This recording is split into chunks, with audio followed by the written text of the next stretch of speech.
حضرت حمزہ انتہائی محبت کرتے ہیں حضور سے، چچا بھتیجے کا رشتہ بھی ہے، خالہ زاد بھائی بھی ہیں، دودھ شریک بھائی بھی ہیں، ساتھ کے کھیلے ہم جولی بھی ہیں۔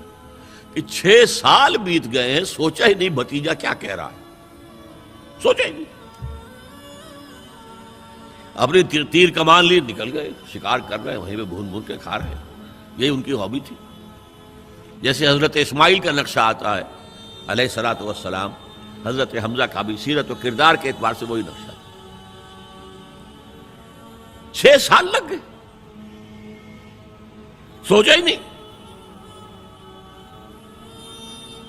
اور سوچا بھی ہے تو کس طور سے، جذباتی طور پر برسٹ ہوئے۔ ایک روز شکار سے واپس آیا، ابھی گھر میں داخل نہیں ہوئے تھے کہ صوبیہ وہ لونڈی جس نے دونوں کو دودھ پلایا تھا، حضور کو بھی اور ان کو بھی، اور انہوں نے کہا کہ حمزہ آج تو ابو جہل نے تمہارے بھتیجے کے ساتھ بہت برا سلوک کیا ہے۔ گھر میں داخل نہیں ہوئے، سیدھے گئے جہاں وہ اپنا پرا جمائے بیٹھا تھا، اس کے سر پر جا کر کمان ماری، سر پھٹ گیا اس کا۔ کہا تم نے یہ کیا ہے؟ اچھا تم اس کے خلاف ہو، چلو میں اس پر ایمان لاتا ہوں، آؤ میدان میں۔ جذباتی انداز میں، یہ غور و فکر کا معاملہ نہیں تھا، جذباتی تھا۔ یہی معاملہ حضرت عمر کا ہے، تلوار لے کر نکلے ہیں، ننگی تلوار، آج تو گردن اڑا کے آؤں گا محمد کی صلی اللہ علیہ وسلم۔ یہ کل کل کل کل ہر گھر میں لڑائی ہے، اولاد ماں باپ سے جدا ہو گئی، بھائی بھائی سے کٹ گیا، بہن بھائی سے جدا ہو گیا، شوہر بیوی سے، بیوی شوہر سے جدا ہو گئی۔ یہ محمد نے کیا ہمارے معاشرے کے ساتھ کیا صلی اللہ علیہ وسلم، وفداہ آباؤنا و امہاتنا۔ لہذا آج تو قصہ پاک کر کے آؤں گا۔ وہ بھی اسی طرح کے تھے، پہلوان قسم کے آدمی، ادھر اس کو کندھا مارا، ادھر اس سے لڑے، ادھر اس سے کچھ نہیں کر رہے، اس طرح کے آدمی تھے۔ اب حضرت حذیفہ درمیان میں مل گئے۔ کہاں جا رہے عمر؟ کہ آج محمد کا بس میں قصہ پاک کرنے جا رہا ہوں صلی اللہ علیہ وسلم۔ وہ ایمان لا چکے تھے، انہیں پتہ نہیں تھا۔ ان کا تم محمد کو جا رہے ہو قتل کرنے، اپنی بہن اور بہنوئی کو تو جا کے دیکھو، وہ ایمان لا چکے، فاطمہ بنت خطاب اور سعید ابن زید۔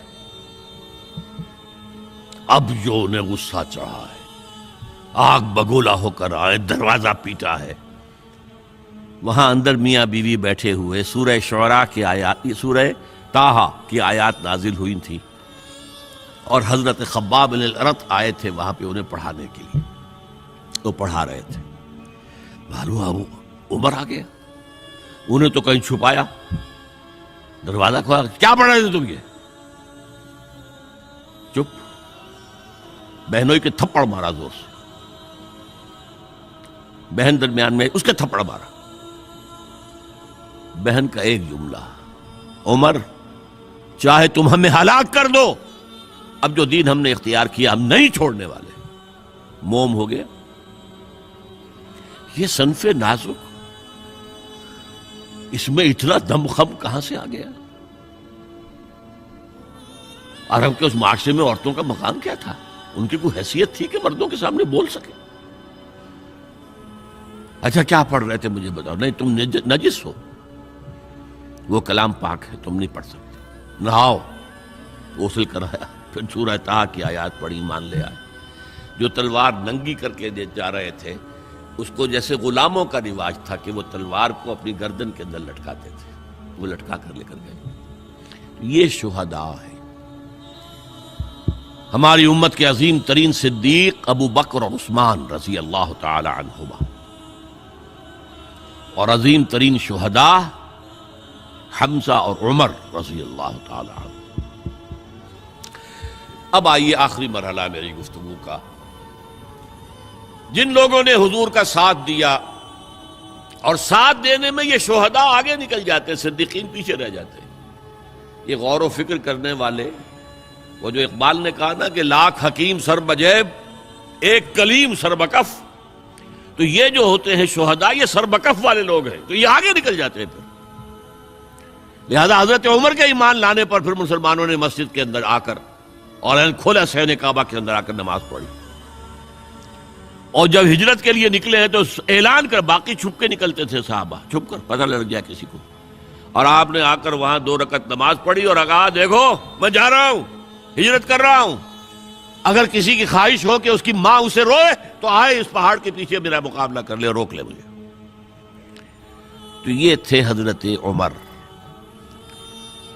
لیکن اب جو بات کہہ رہا ہوں، جنہوں نے ساتھ دیا اور اس میں اپنی جانیں دے دی، اس کام میں، اس شہادت علی الحق میں، اس شہادت علی الناس میں، اس شہادت للہ میں اپنی جانیں دے دی، وہ گویا کہ کوالیفائی کر گئے کہ انہیں شہید کہا جائے، گواہ اللہ کا کہا جائے.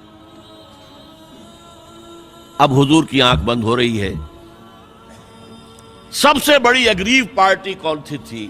مشرکین مکہ، مشرکین عرب، جن کو کہ حضور کے آخری سال جو تھا زندگی کا، اس میں جو یہ دھمکی دے دی گئی تھی 4 سال 4 مہینے کی مہلت ہے، ایمان لاؤ گے تو ٹھیک ہے ورنہ قتل عام ہو جائے.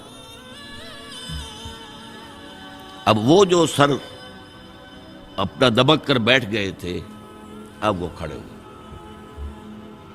دس is the time to strike back.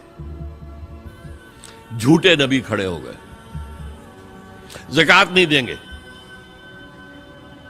ارتداد، note کیجئے میری بات، اذا جاء نصر اللہ والفتح ورأیت الناس يدخلون فی دین اللہ افواجا، اور حضور کے انتقال کے بعد یخرجون من دین اللہ افواجا، نکل گئے اللہ کے دین سے فوج در فوج. یہ وقت تھا، ابو بکر کھڑے ہوئے ہیں، آہنی عزم والا شخص، بہت منحنی سے انسان، کمزور سے انسان، رقیق القلب انسان، لیکن عزم کوہ ہمالہ والا تھا اندر. جنگیں کی ہیں.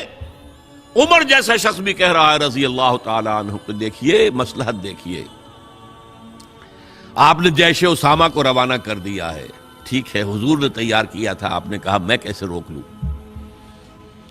آپ نے نئے نبوت کے جو ماننے والے ان کے خلاف جہاد شروع کر دیا ہے، وہ بھی ٹھیک ہے، وہ مرتد ہیں، کرنا ہوگا. لیکن ان زکوٰۃ والوں سے آپ نرمی برتیں، انہوں نے کوئی کفر نہیں کیا ہے، نماز کا انکار نہیں کیا، زکوٰۃ کا بھی انکار نہیں کیا ہے. وہ کہتے ہیں تمہیں نہیں دیں گے، ہم اپنے طور پر اپنی زکوٰۃ جمع کریں گے، اپنے غریبوں میں تقسیم کر دیں گے.